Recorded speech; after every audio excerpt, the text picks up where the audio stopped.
Bonjour et merci de votre fidélité à Débat de presse. Ce matin, 4 sujets convoqués au débat. D'abord, les changements à la tête de l'armée burkinabé, une réorganisation décidée par le président du Faso, Roch-Marc Christian Kaboré. Il est vrai que la conjoncture actuelle sur le plan sécuritaire peut expliquer ces changements, mais faut-il seulement du changement de commandement pour espérer que le Burkinabé relève ou ait toujours la tête relevée? Comment cette nouvelle équipe peut-elle transcender les signes du mauvais sort pour pouvoir nous permettre d'avoir la tête toujours relevée? Réponse avec nos invités ce matin. Et ce matin, également le procès Thomas Sankara qui s'ouvre demain 11 octobre à Ouagadougou devant le tribunal militaire exceptionnellement délocalisé à Ouaga 2000. Ce matin, donc, le procès Thomas Sankara, on va en discuter. Et le procès qui s'ouvre sans le principal mis en cause, Blaise Compaoré, une volte-face qui intrigue et qui met en colère certaines organisations de la société civile. Mais déjà, la tenue du procès n'est-elle pas à saluer au regard du contexte historique du personnage victime dans ce procès? Que peut faire le tribunal militaire sans le principal accusé? Réponse avec nos invités. Et ce matin également, toujours avec nos invités, on revient sur les échanges très animés entre les jeunes du continent africain et le président français Emmanuel Macron lors du sommet Afrique-France tenu récemment à Montpellier. Un nouveau format voulu par le président français Emmanuel Macron pour ne pas certainement rencontrer certains chefs d'État dont il remet lui-même en cause la légitimité. Mais que penser de la nouvelle formule, de ce nouveau format? Comment apprécier son contenu? Réponse tout à l'heure avec nos chroniqueurs. Et avec nos chroniqueurs, nous parlerons également du FESPACO 2021 qui démarre en fin de semaine prochaine. Un FESPACO de tous les défis, et surtout que des bisbilles sont apparus entachent l'organisation à moins de 10 jours de l'événement. Comment faire pour que le FESPACO 2021 ne soit pas le FESPACO de la honte? La réponse appartient au comité d'organisation, mais sur ce plateau, on se contentera des questionnements. Comment continuer à créer, à faire rêver sur le continent et au-delà à travers le plus grand festival de cinéma en Afrique? Quel sursaut les Burkinabés peuvent-ils avoir pour comprendre que les enjeux du FESPACO, de la Biennale du cinéma, dépassent le seul Burkina Faso? Réponse ce matin avec Boukari Ouba. Il est rédacteur en chef du journal d'investigation Mutation. Bonjour Boukari. Bonjour. Vous êtes également analyste. Merci d'être là pour le débat. Deuxième invité à débat de presse ce matin, Abdoulaye Bari, journaliste indépendant. Vous êtes analyste politique. Bonjour. Bonjour Fousseni, mesdames, messieurs, bonjour. Merci d'être là pour le débat. Et puis, troisième invité à ce débat de presse, Inoussa Ouedraogo, directeur de publication de Bendré. Bendré, c'est un journal d'investigation. Vous êtes également analyste. Bonjour Inoussa. Bonjour Fousseni. Et merci d'être là pour le débat. On va commencer avec vous d'ailleurs, Inoussa, sur le premier sujet, notamment la réorganisation au sein de l'armée burkinabé. Qu'est-ce que vous pensez de ces changements? Merci. Je pense que ce changement est en droite ligne avec le chef de l'État, avec ce que le chef de l'État avait annoncé à la suite donc de l'attaque de Solhan. Il avait indiqué qu'il allait procéder à un certain nombre de changements profonds qui permettraient donc de réorganiser l'armée et de répondre surtout à l'appel pressant des Burkinabés à l'époque qui insistait pour dire qu'il fallait des changements, qu'il fallait réorganiser. Et à l'époque, le ministre de la Défense et le ministre de la Sécurité ont été enlevés. Et donc, je pense que ces changements donc, qui interviennent en ce moment est une suite logique donc, de ce que le président avait indiqué. Et au lendemain de l'attaque d'un camp à Yirgou? Oui, de l'attaque d'un camp à Yirgou, mais je ne lis pas forcément ça. Peut-être que ça a précipité. Mais moi, je remonte depuis Solhan pour dire que c'était déjà dans les couloirs, ces changements-là. Maintenant, ça fait déjà notre 4e chef d'état-major général des armées en quelques années, 5-6 ans. Donc, quand on fait la moyenne, on se rend compte qu'on n'a pas plus de 2 ans par chef d'état-major et ces changements permanents à la tête de notre armée m'inquiètent et m'interrogent. Est-ce que ces changements permanents, ça apporte quoi? C'est vrai qu'il faut apporter du sang neuf, c'est vrai qu'il faut souvent changer pour être toujours dans la dynamique, mais moi je me demande comment on peut être là permanemment à changer des hommes qui sont censés mener un combat qui s'inscrit dans la durée. Est-ce que c'est ça la solution? Dans tous les cas, moi j'ai toujours pensé que le changement permanent des hommes n'est pas ce qu'il nous faut pour résorber la question sécuritaire.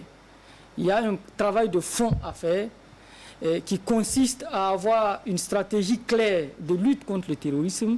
Et quand on met les hommes, il faut s'assurer de les assigner un certain nombre d'objectifs mesurables, quantifiables.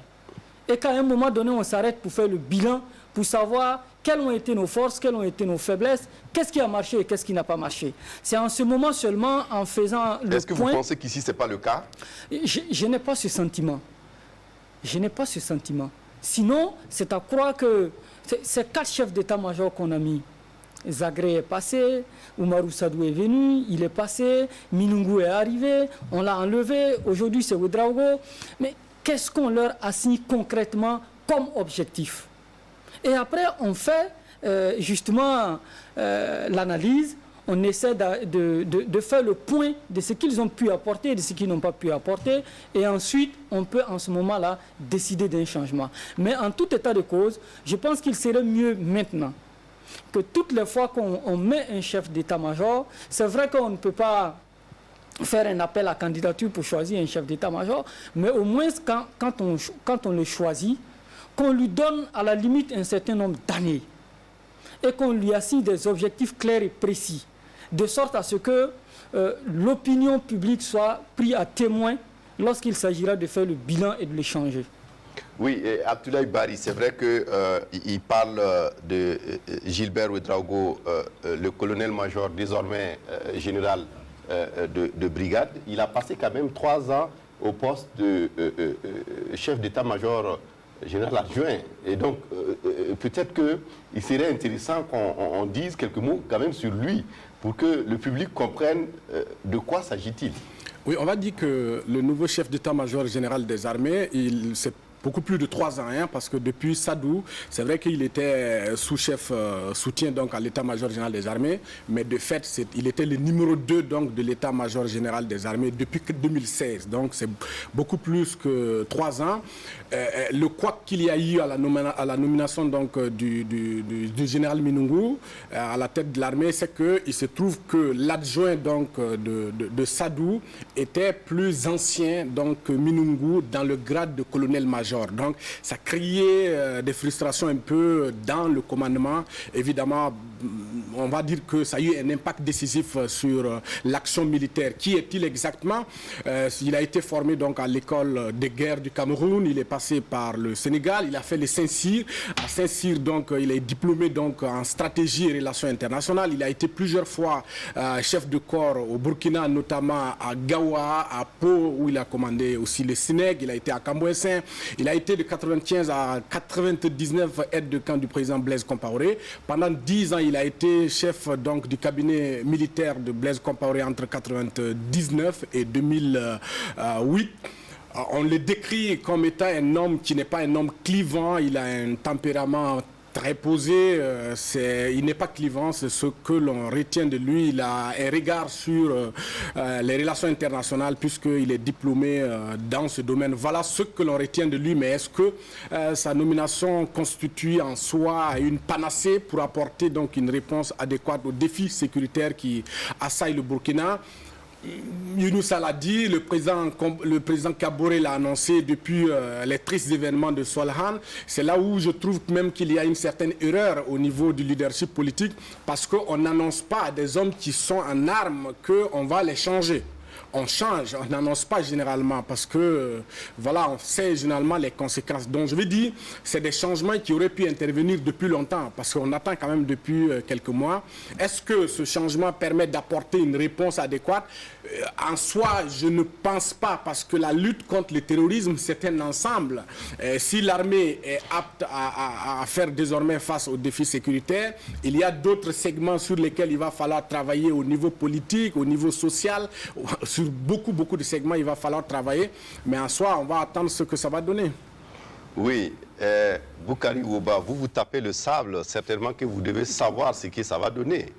Malheureusement, le sable n'a pas été consulté dans ces changements qui sont intervenus. Mais tout de même, c'est en tant que journaliste que j'ai mon opinion à donner par rapport à ces réaménagements-là, qui, comme Barry le dit tout à l'heure, étaient attendus. Et il faut déjà regretter effectivement tout le temps qu'on a mis entre juin et juillet jusqu'à venir aujourd'hui en octobre pour procéder à ces changements-là, alors qu'on les avait annoncés. S'il était nécessaire de changer, au moment même où on avait déjà changé de ministre de la Défense, de ministre de la Sécurité, il aurait fallu au même moment, effectivement, d'autant plus qu'on avait un nouveau ministre de la Sécurité, procéder à des changements au niveau des différents chefs d'état-major, ce qui n'a pas été le cas. Donc, on a observé tout ce long temps-là pour venir les changer aujourd'hui. Deuxième aspect, c'est le fait que justement celui qui aujourd'hui devient chef d'état-major général des armées est d'une manière ou d'une autre comptable des résultats de son prédécesseur, donc qui était son supérieur, son titulaire. Donc quand vous êtes chef d'état-major général des armées adjoint et qu'à un certain moment on doit dégager le principal et puis vous mettre à sa place, ça montre clairement peut-être que vous n'avez pas travaillé avec celui qui était là. Autrement, si vous avez travaillé ensemble, les résultats qui sont là aujourd'hui, qu'ils soient bons ou mauvais, c'est les résultats de vous deux. Or, aujourd'hui, on sait effectivement que le général Ouedraogo, Gilbert, depuis 2016, Abdoulaye l'a rappelé, est plus ou moins dans le commandement.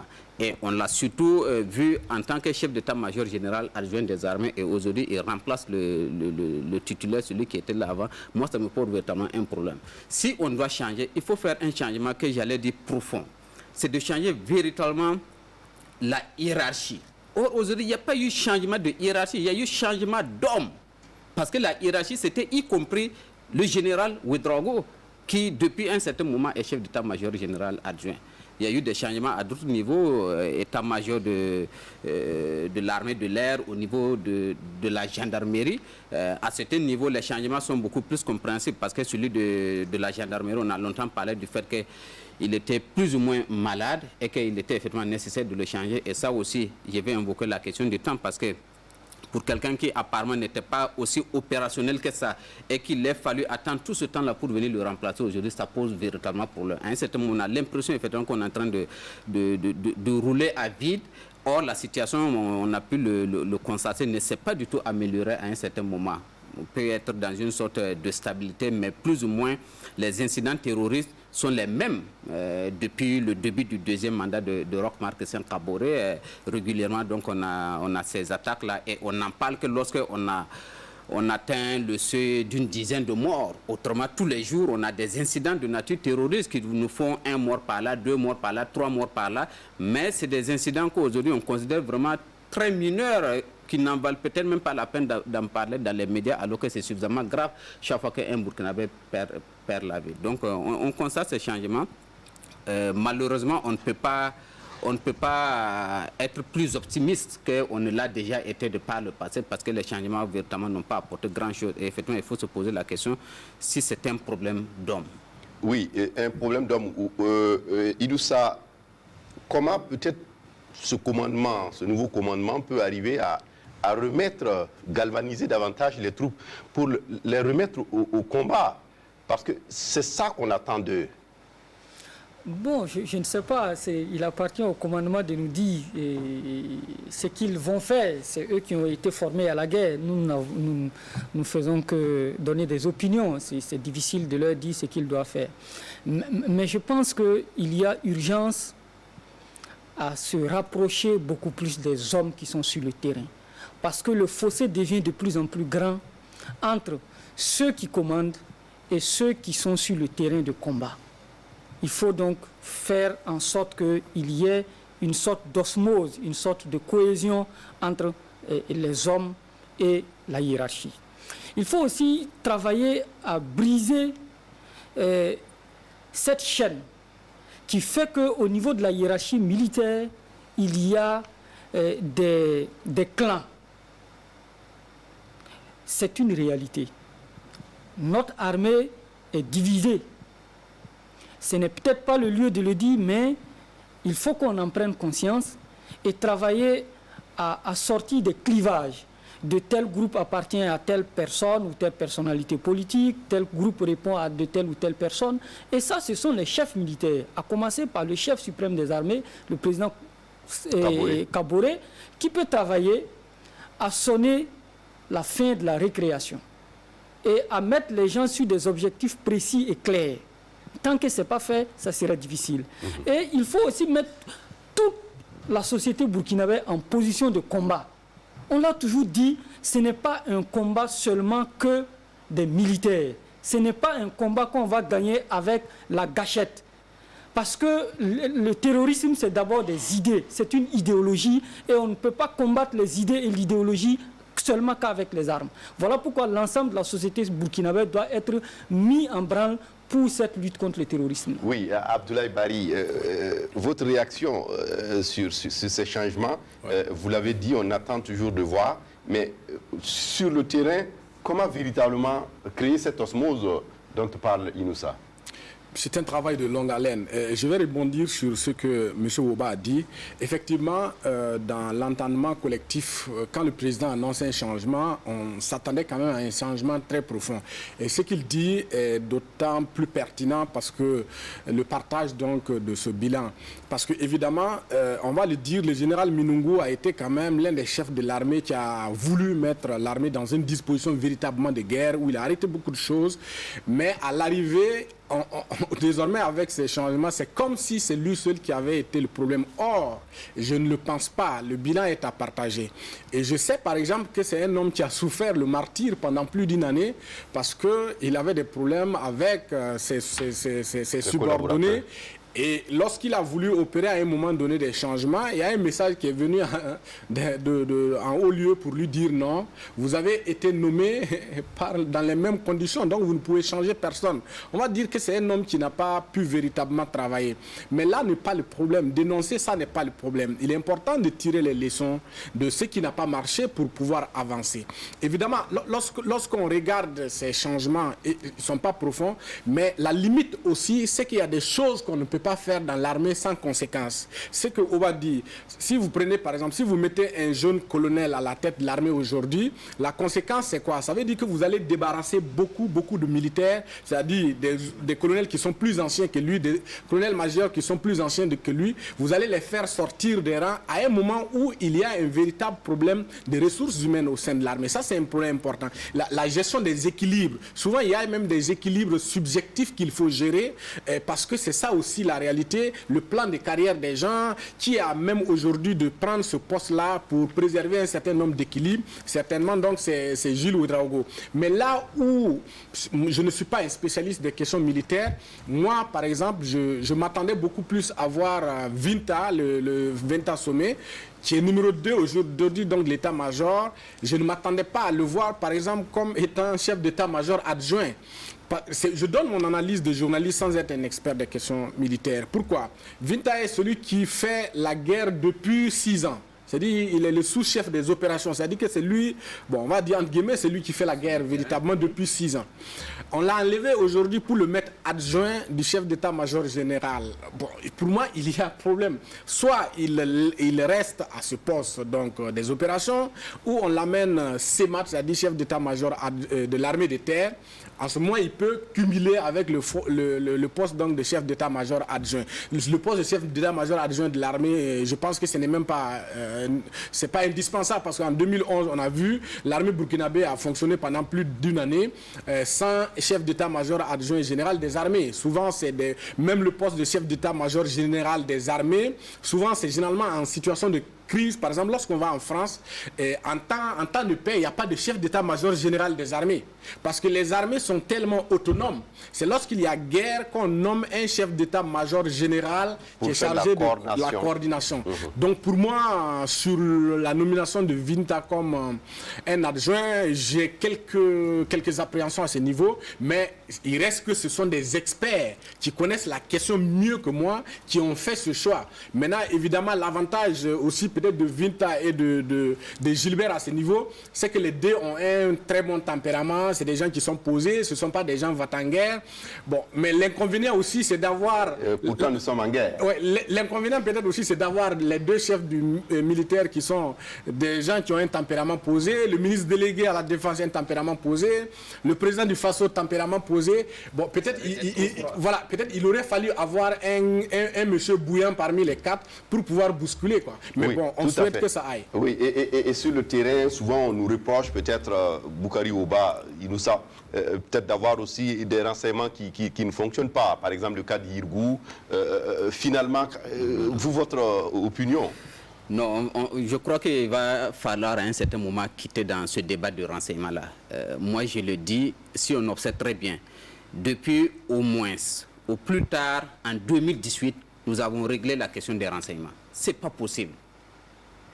Vous ne pouvez pas continuer à dire que c'est un problème de renseignement alors que tous les jours vous recevez effectivement des alertes et ces alertes-là même nous parviennent même des militaires. Ce sont les militaires même qui vous disent qu'on signale des déplacements de binômes, de temps d'effectifs dans telle localité et que probable attaque contre telle cible et telle cible. Et effectivement, si ça ne se produit pas dans les 48 heures, 72 heures, peut-être une semaine, un mois après, vous avez des incidents dans la même localité. On ne peut pas dire qu'on n'est pas informé. Les citoyens sont informés, l'armée est bien renseignée. On peut améliorer le renseignement. À tout moment, il n'y a jamais de perfection dans ce monde. Mais aujourd'hui, le principal problème, ce n'est pas le renseignement. Peut-être même que souvent, on est trop renseigné et ça fait que finalement, on ne sait pas vers où s'orienter pour arrêter justement l'ennemi. Donc, le problème n'est pas le renseignement. C'est comment on est opérationnel sur le terrain.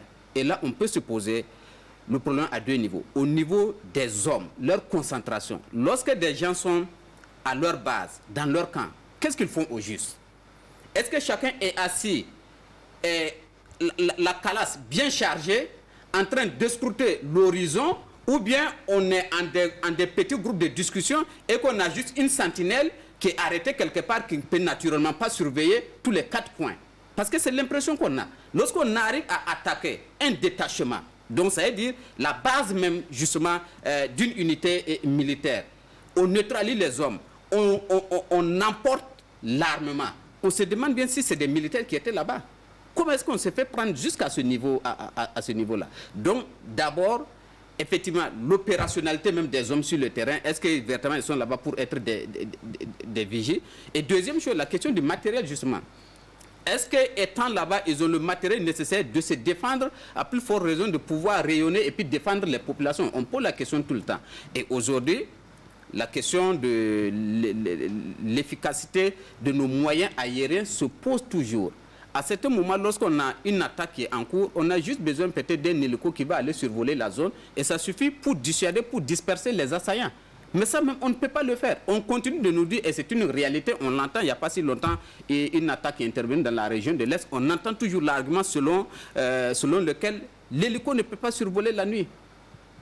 Et quand c'est nécessaire, on est obligé de faire appel à l'armée française qui intervient sur le terrain.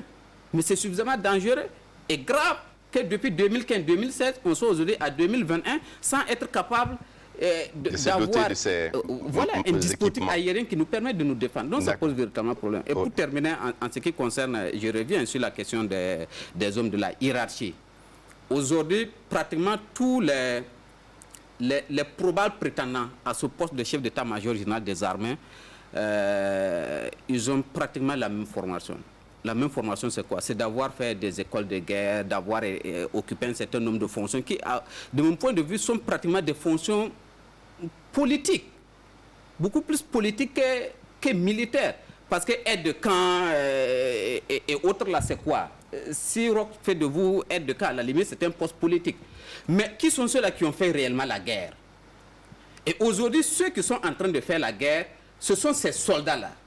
qui sont sur le terrain aujourd'hui. Et je vous dis, dans 20-25 ans, ceux-là qui ont fait Yirgou, qui ont fait Nassumbu, qui font toutes ces localités du pays-là, quand ils auront fini justement de monter leur grade et atteindre les grades de colonel, si vous le nommez général, ou du moins si vous le nommez chef d'état-major général des armées, il ne sera pas la même chose que ceux-là qui n'ont pour expérience que aide de camp. Aide de camp dans des situations de paix. Donc c'est des gens qui n'ont pas fait la guerre, qui n'ont pas vécu la guerre. Et lorsqu'ils sont dans les bureaux à Ouagadougou, ils n'arrivent pas à s'imaginer l'attitude ou la psychologie, la situation dans laquelle se trouve un militaire qui est couché au front là-bas, parce que lui, il n'a pas vécu ces situations-là. Ils sont combien ceux-là qui sont passés ces dernières années-là en tant que chef d'état-major général des armées, là, qui ont fait ce que ces enfants-là sont en train de faire aujourd'hui sur le terrain. Donc les vrais militaires que nous avons, c'est ceux que nous sommes en train de former aujourd'hui. Sinon, la plupart de ceux qu'on avait depuis une dizaine d'années, bon, remontons à plus loin, lorsqu'on est incorporé dans l'armée, à un certain moment, il faut apprendre à jouer à la pétanque et aux cartes. C'est ce que nos militaires font. Il n'y avait pas grand-chose, sauf ceux qui ont eu la chance d'aller à des missions à l'international. Et ça, vous savez que c'était une opportunité. Beaucoup de gens cherchaient d'ailleurs à aller dans ces missions-là parce qu'on ne partait pas véritablement pour faire la guerre. On partait pour se faire de l'argent. Et on revient investir. Donc, véritablement, on n'a pas des militaires qui ont fait la guerre. C'est actuellement que nous sommes en train, justement, de constituer une vraie armée de lutte, de combat. Ce sont ces enfants-là qui sont sur le front-là. Et lorsqu'ils vont, c'est des sergents qui sont pratiquement des chefs de détachement. Lorsqu'ils vont gravir les échelons, les grades, moi j'ai l'espoir que bientôt nous aurons effectivement des chefs d'état-major général des armées qui soient des chefs de guerre. Abdoulaye Bari. Bon, on va nuancer ce que Ouba dit un peu, parce que bon, la guerre c'est un ensemble. Et parce que évidemment, on a des soldats qui sont au front dont le rôle c'est de tirer l'arme. Évidemment, en plus de ces soldats, il y a quand même d'autres dont le rôle c'est de réfléchir en termes de stratégie, de réfléchir à comment former ces jeunes pour qu'ils viennent là. Et il n'y a pas que des soldats qui sont au front au Burkina, contrairement à ce que l'on pense. Il y a des officiers, il y a des colonels qui se battent très bien au front. Je vais vous donner peut-être un exemple ici. Il y a 2 ans, à Ban, où un colonel burkinabé a fait preuve de bravoure. Il a été un héros, le colonel Zungara. Lorsqu'il est parti en renfort, il a été abandonné par beaucoup de gens. Il est resté avec, il était avec quoi, 9 soldats, une dizaine de personnes, où il a repoussé 2 fois des attaques terroristes. Il a repoussé 2 fois des attaques terroristes. Lorsque l'État a voulu envoyer un hélicoptère pour aller les chercher, il a refusé de revenir. Il est resté pour se battre de façon héroïque. Donc il n'y a pas que des soldats sur le terrain. Et puis, il faut que l'on comprenne une chose aussi. Dans l'armée, c'est organisé de telle sorte que chacun a sa place. Par exemple, on n'amènera pas, par exemple, un général ou un colonel aller commander, par exemple, une section. Parce qu'ils sont organisés. On ne va pas confondre avec la doctrine de l'armée tchadienne, où les gens, ce n'est pas une armée forcément républicaine, c'est une armée de combattants, où les gens vont au front pour prendre leur grade. Ça a ses avantages, mais chacun de nous a sa doctrine. Donc, pour moi aujourd'hui, pour revenir donc sur la question des renseignements que vous m'avez posée, il n'y a aucun problème de renseignement au Burkina. Les services de renseignement burkinabés font partie des meilleurs de la région. Et je ne veux pas dire qu'ils sont les meilleurs parce que je n'ai pas de baromètre, mais ils font partie des meilleurs de la région. Et je peux vous avouer que tous les jours, ils ont pratiquement la position et c'est signalé. Je vous donne un exemple. Il a été dit par la force Barkhane ces 2 jours que Barkhane a tué un chef de Ansaroul au Mali, il s'appelle Oumarou Modi, c'est ça. Mais la filature a été menée par les services secrets burkinabés. Ce n'est personne d'autre. C'est les services secrets burkinabés qui ont mené la filature pour envoyer la position à la force Barkhane. Donc, on a des services de renseignement très performants, mais pas seulement en matière de renseignement, mais aussi en matière d'analyse. La capacité d'analyse que les services de renseignement burkinabés ont, c'est une capacité importante. Ils ont une capacité d'analyse des événements, mais aussi en termes de position, en termes de renseignement, ils font partie des plus performants de la région. Maintenant, évidemment, comme quand vous êtes dans un contexte de guerre comme ça, c'est évident, on a des petites guéguerres où chacun pense que l'autre est forcément, et je pense que le problème peut venir des civils généralement, hein, qui essaient d'accuser, ça ne marche pas. C'est évident, lorsqu'on est dans une affaire qui ne marche pas, c'est normal qu'on cherche des boucs émissaires. Mais à mon avis, le bouc émissaire dans la situation, ce ne sont pas les services de renseignement burkinabés.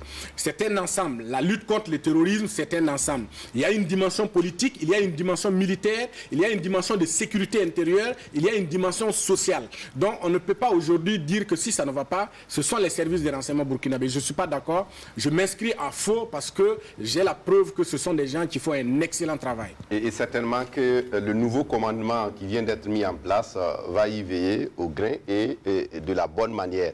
Boukari Ouba, deuxième sujet de débat, c'est le procès Thomas Sankara qui s'ouvre demain. Et le principal mis en cause, Blaise Compaoré, ne sera pas là. Ses avocats l'ont dit.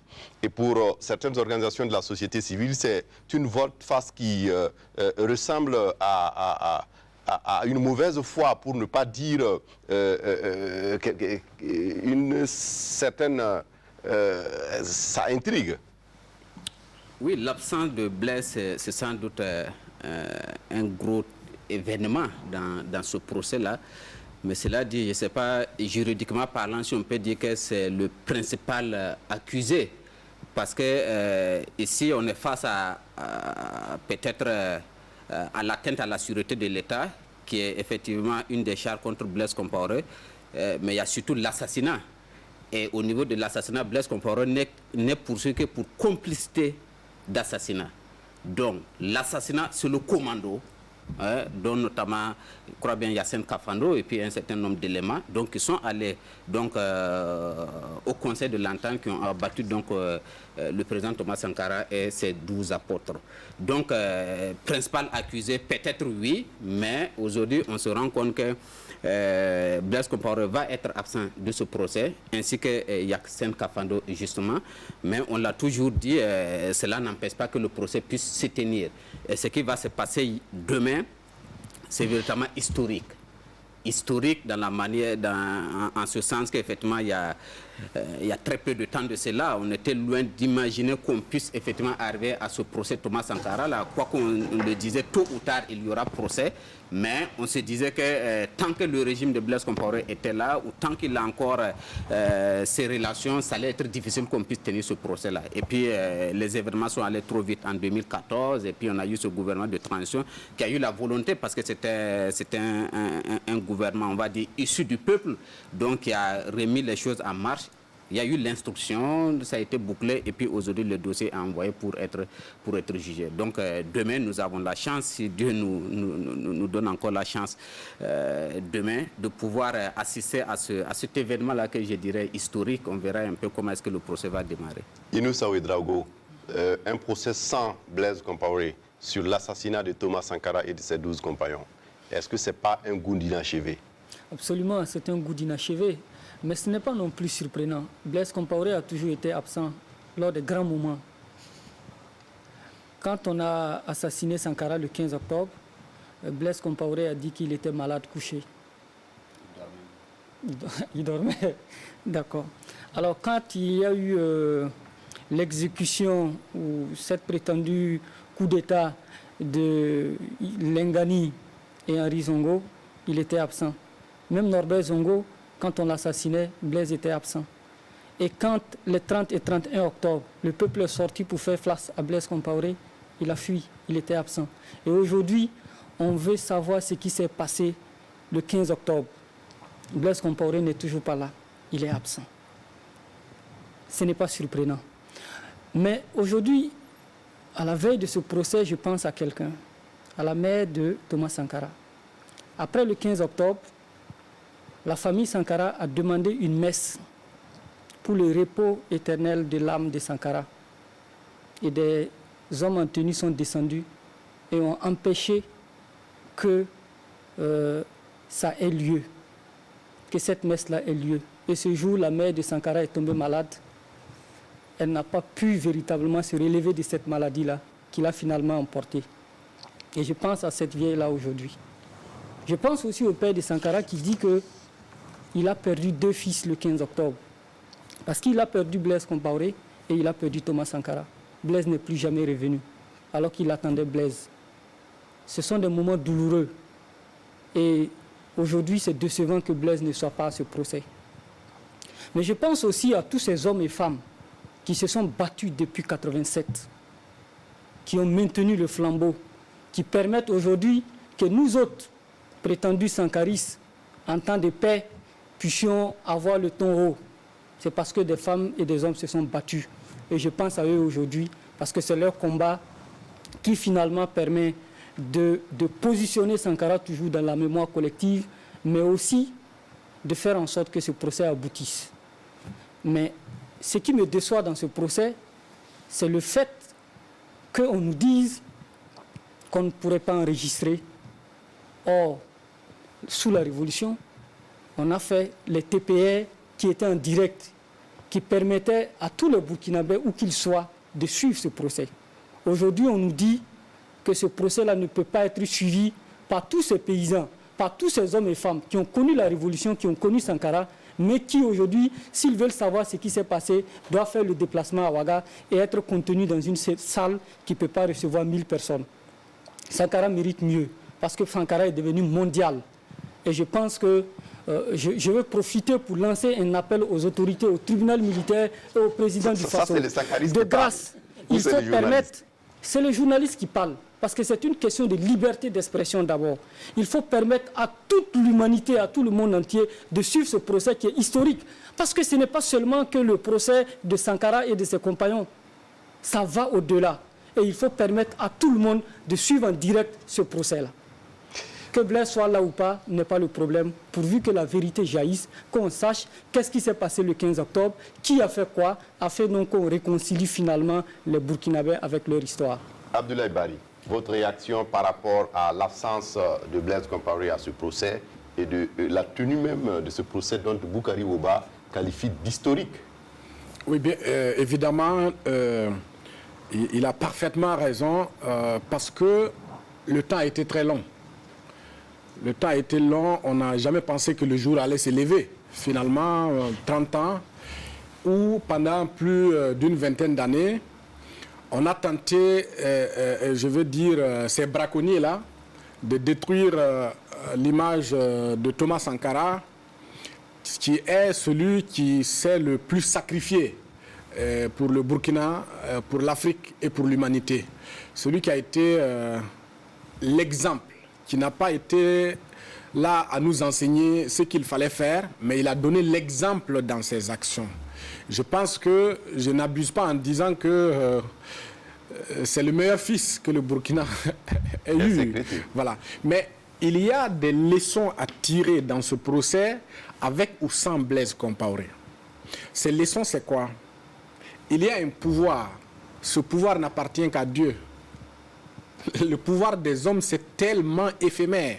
Parce que si on devrait se référer au pouvoir des humains, on n'allait jamais avoir un procès pour Thomas Sankara. On ne connaîtrait jamais la vérité. Justice ne lui sera jamais rendue parce que ceux qui ont pris les armes pour aller les tuer, pour aller l'assassiner, n'ont jamais pensé qu'un jour ils allaient quitter le pouvoir à 12h55.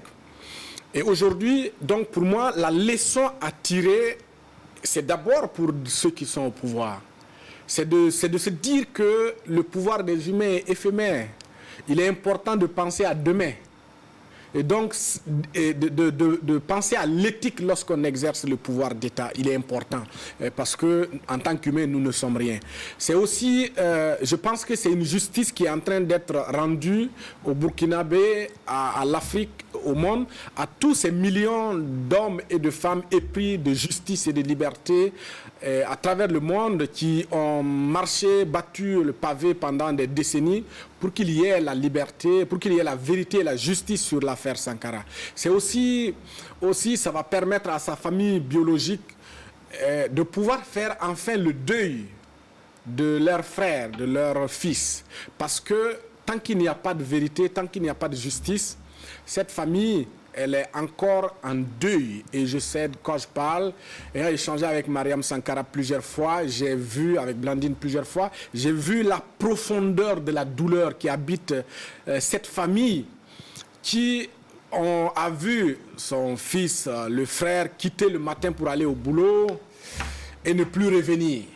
Et surtout, le matraquage qui a été fait pendant des décennies sur l'image de Thomas Sankara. Je pense que le président Blaise Compaoré soit là ou pas, c'est déjà justice qu'on rend au peuple, à la famille Sankara et à l'Afrique.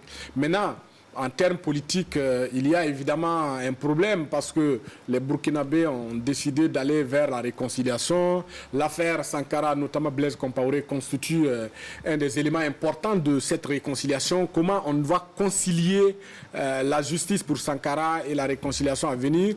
Peut-être le juste milieu que le pouvoir politique pourrait trouver. On va faire donc un jugement où Blaise Compaoré est condamné par contumace et peut-être quelques mois après, le président Compaoré, le président Kaboré va gracier donc Blaise Compaoré et d'autres au nom de la réconciliation politique. Je ne sais pas, mais il y a problème.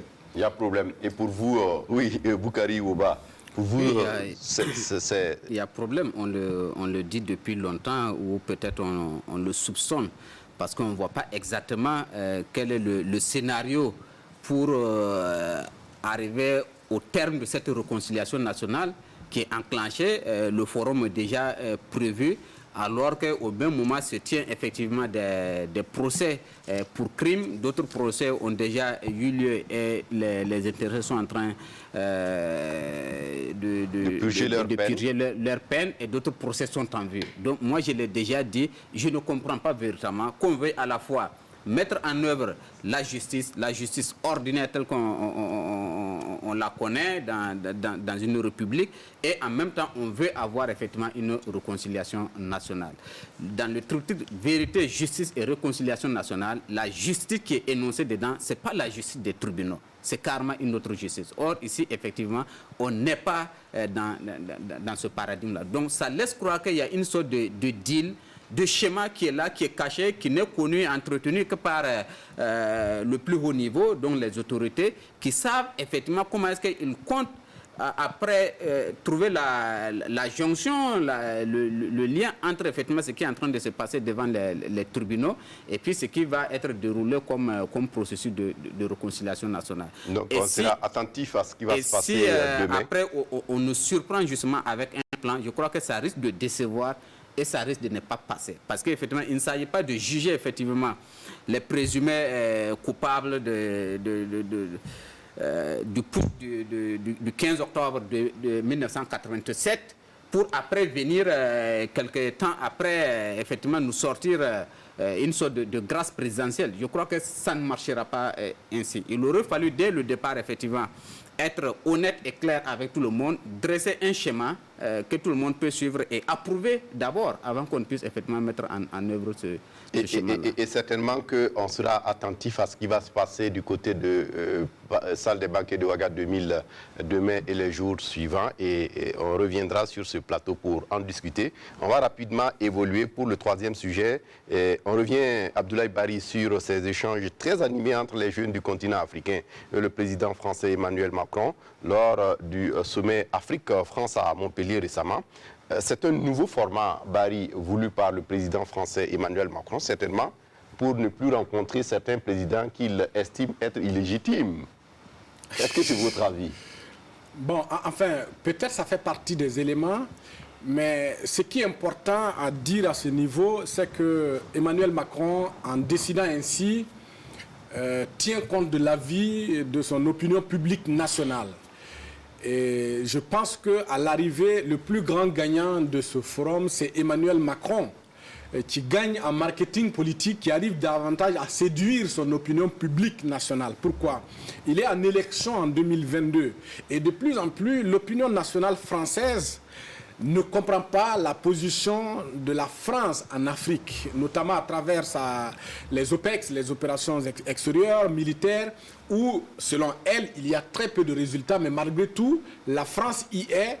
Et cette opinion publique nationale française accuse de plus en plus l'élite politique française d'être aux côtés des régimes peu regardant des principes démocratiques. Donc, l'opinion ne comprend pas. Donc, en évitant donc ces dirigeants qu'il considère comme corrompus ou peu démocrates, c'est lui, et décider désormais de s'adresser à la jeunesse africaine, je pense que Emmanuel Macron cherche à gagner des points au niveau de l'opinion nationale parce qu'il est en élection. Donc, il est le plus grand gagnant de cet exercice qui se veut un renouveau parce que Macron veut dire, bon, moi je ne suis pas avec les dictateurs, je ne soutiens pas... Évidemment, il y a un intérêt particulier pour Emmanuel Macron.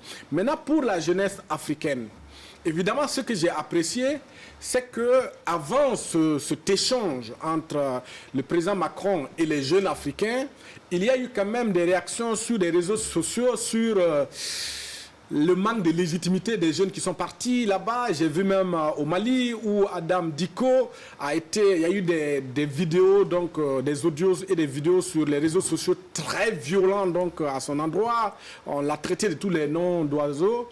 Et finalement, à l'arrivée, ces mêmes gens se retrouvent à applaudir ces jeunes pour dire que bon, ils ont été à la hauteur, voilà, ils ont dit les vérités à Macron. C'est très bien. Pour ça, je pense que ça essaie un peu de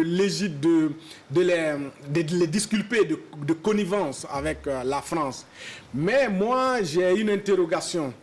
Pour moi, ce discours, c'est très bien ce qu'ils ont dit à Macron, c'est tellement pertinent, c'est tellement cohérent ce qu'ils ont dit, mais à mon avis, ce discours n'est pas adressé, on ne doit pas l'adresser à Macron. Les jeunes Africains, ce qu'ils disent là, ce n'est pas à Macron qu'ils doivent aller dire, c'est à leurs propres dirigeants qu'ils doivent dire. C'est à leurs dirigeants qui sont incapables d'apporter une réponse adéquate aux défis sécuritaires, incapables d'apporter une réponse adéquate aux défis liés à l'emploi. Les jeunes Africains aujourd'hui sont en train d'aller se jeter dans la Méditerranée.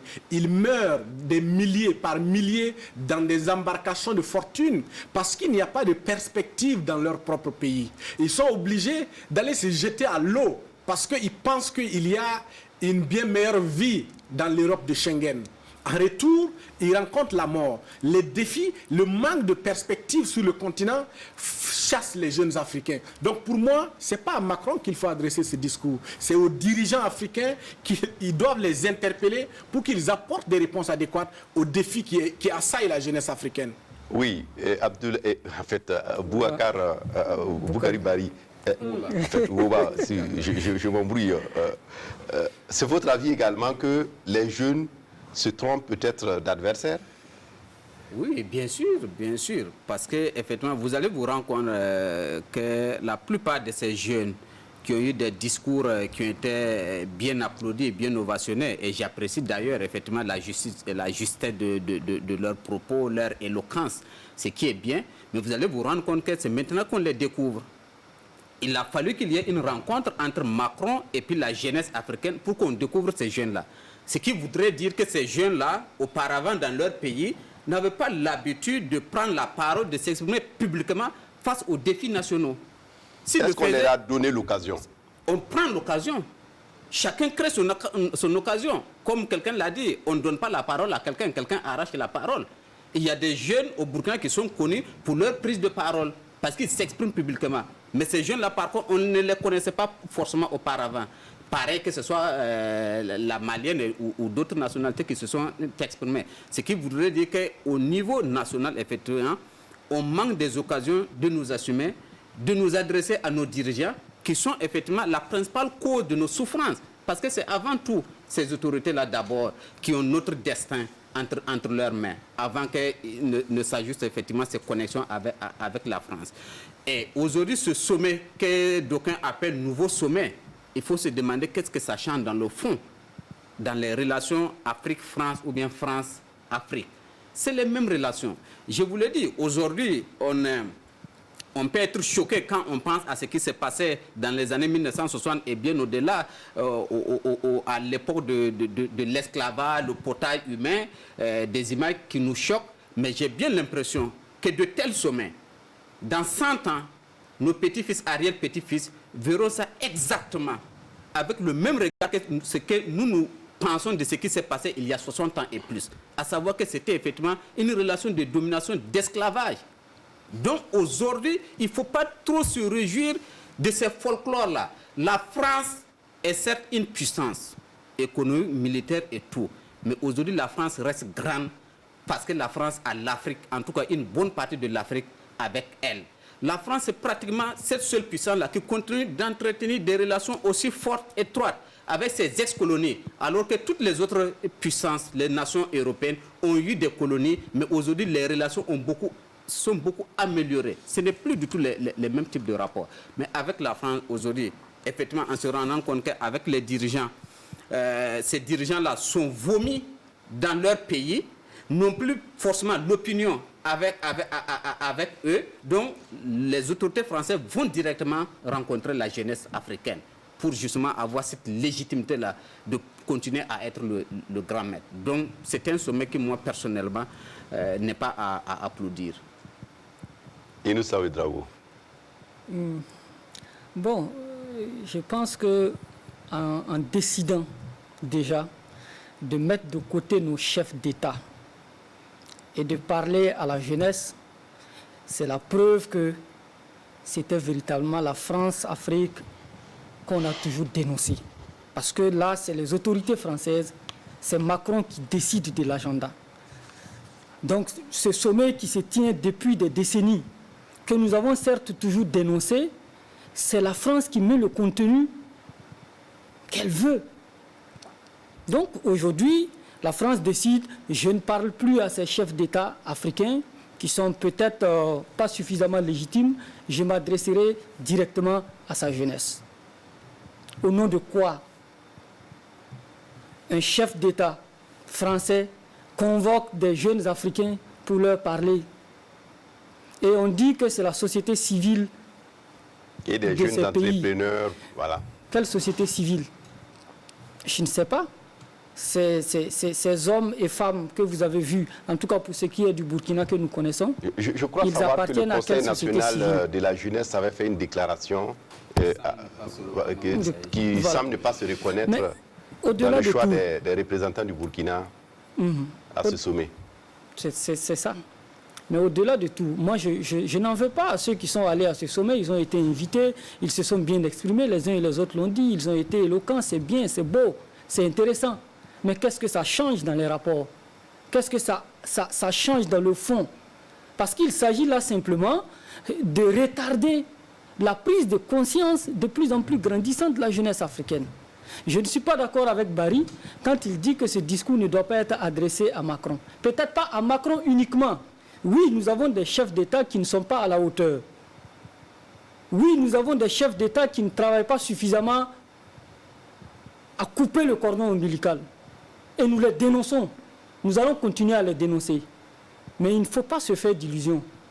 Parce qu'il faut aussi dénoncer le capitalisme mondial qui leur donne justement ce droit-là de parler aux Africains, qui leur donne le droit de piller nos richesses. Et on nous dit de ne pas dire.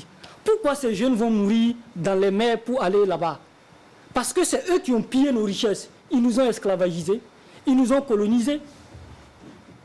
Ils continuent la néocolonisation.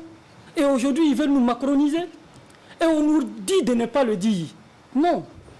Qu'on nous permette d'abord de dénoncer. De faire en sorte que nos jeunes prennent conscience que l'élévation de la conscience politique, idéologique et patriotique est aussi une arme qui nous permettra de lutter efficacement contre tout ce que Macron est en train de faire. Donc, pour moi, c'est de la théâtralisation. Les uns et les autres l'ont dit. C'est de la comédie.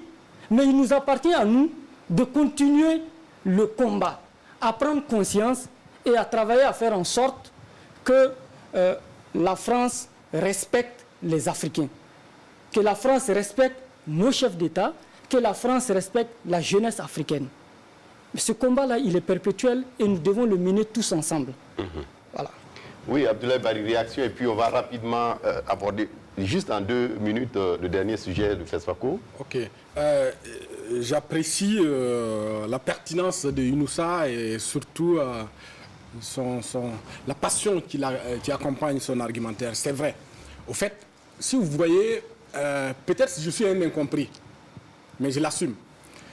La différence entre vous et moi, c'est que moi je dis que finalement, le paradigme contestataire qui consiste à imposer une vision du monde où, pour expliquer le malheur des dominés par l'existence des dominants, ne nous fait pas avancer dans le débat pour la libération. Au fait, la liberté, pour se libérer, on n'a pas besoin de dénoncer. Pour se libérer, on a besoin d'arrêter d'obéir. Ça fait des décennies que nous dénonçons ici et ailleurs l'oppression des oppresseurs. Ça ne rend ni hommage au combat, ni service aux Africains. Il est important, moi c'est le sens de mon discours, il est important qu'à un moment donné, que nous mettions en tête que nous ne sommes pas les seuls au monde à avoir été colonisés. Qu'il y a des gens qui ont subi la même histoire que nous, qui ont pu s'en sortir. Paul Kagame n'est pas resté à pleurnicher sur son sort. En 1960, la Chine de Mao Zedong avait le même niveau économique que plusieurs pays africains. Aujourd'hui, la Chine, c'est la première puissance du monde. Elle n'est pas restée là à pleurnicher pendant des décennies. L'Algérie a connu combien d'années de guerre avec la France? Aujourd'hui, selon les statistiques qui datent de février 2021, l'Algérie est la deuxième puissance militaire en Afrique après l'Égypte. Ils ne sont pas restés là à pleurnicher sur leur sort. En vérité, pour moi, le discours que je pense être le meilleur aujourd'hui, c'est à un moment donné de se dire qu'il est important que nous-mêmes nous changions de paradigme. Parce que s'il s'agit de pleurnicher, nous avons pleurniché. Il n'y a pas eu de résultat. Et je suis tellement choqué d'entendre que c'est le président Macron qui doit venir soutenir la démocratie en Afrique. Je veux verser des larmes. La démocratie a existé en Afrique avant la France, avant l'Europe. La charte de Kanfuga, elle date de 1236. Je ne parle pas de la France. Je parle de l'Europe. À l'époque, on ne parlait pas de démocratie ni en France ni en Europe. C'était des seigneurs. C'était la jungle. C'est-à-dire leur vie, ils devaient se battre pour leur propre survie. Et c'est Macron qui va venir aujourd'hui dire aux Africains, je vais injecter 30 millions pour soutenir la démocratie en Afrique. C'est l'hôpital qui se moque de la charité finalement. La démocratie, elle a existé en Afrique avant la France, avant l'Europe. Et je vous rappelle, il y a eu la démocratie dans l'empire du Massina, avec comme capitale Amdalaï. C'était un régime théocratique, mais la démocratie l'a emporté. Ce qui ne marche pas aujourd'hui, ce n'est pas la démocratie, c'est la démocratie électoraliste. Et ça ne marche pas parce que les Africains ont décidé de ne pas prendre leur destin en main. Ce n'est pas la France. On a décidé de ne pas prendre notre destin en main. Tout à fait. Et il ne peut pas y avoir de liberté ni de libération aussi longtemps que nous resterons les bras croisés à accepter l'inacceptable. Oui, Abdoulaye Bari, merci. Juste Boukari Ouba, un mot sur le FESPACO. C'est vrai qu'on va y revenir puisque le FESPACO commence le 16 et certainement dimanche prochain, on va le mettre conclu. Mais vous avez connu les bisbilles en début de semaine concernant l'organisation il y a 10 jours. Est-ce que ça honore le Burkina? Est-ce qu'il faut parler de la fête ou bien il faut parler des bisbilles? On espère que la fête sera belle. Malheureusement, les bisbilles n'en manquent pas très souvent. Je crois que ce dont vous faites allusion, c'est par rapport à cette histoire de la cérémonie d'ouverture avec la prestation qui est prévue et que finalement il y a une sorte de mésentente entre le ministère et puis l'artiste. Non, même la délégation générale même du FESPACO, on parle de blocage, d'incompréhension. Donc ça veut dire qu'il y a pas mal de problèmes, mais on espère tout simplement que ce FESPACO aura lieu enfin parce qu'il avait été repoussé à cause de la Covid-19 et que finalement le FESPACO est là et que c'est un très grand rendez-vous. C'est peut-être d'ailleurs la première rencontre importante qu'on va abriter après ces événements post-Covid ou en tout cas donc c'est un FESPACO des défis sécuritaires, défis sanitaires, ainsi de suite. On espère défis de l'organisation également. Oui, on espère que la fête sera belle et que les artistes burkinabés vont pouvoir s'exprimer, africains tout simplement, parce que nous abritons le FESPACO. Mais ce qui est intéressant avec le FESPACO, c'est véritablement l'esprit panafricain. Donc tous les cinéastes africains seront chez eux au Burkina Faso, à Ouagadougou. Et que nous, Burkinabés, on ait ce sentiment que le FESPACO n'appartient pas que au Burkina, mais à tout le continent. Absolument, c'est important. Merci à vous trois d'être venus. Abdoulaye Bari est journaliste indépendant et il est analyste politique. Inoussa Ouedraogo est directeur de publication de Bendre, il est analyste politique. Merci. Boukari Ouba est rédacteur en chef de Mutation, analyste politique. À dimanche prochain pour un autre débat de presse. Merci à vous pour votre attention. Au revoir et à bientôt.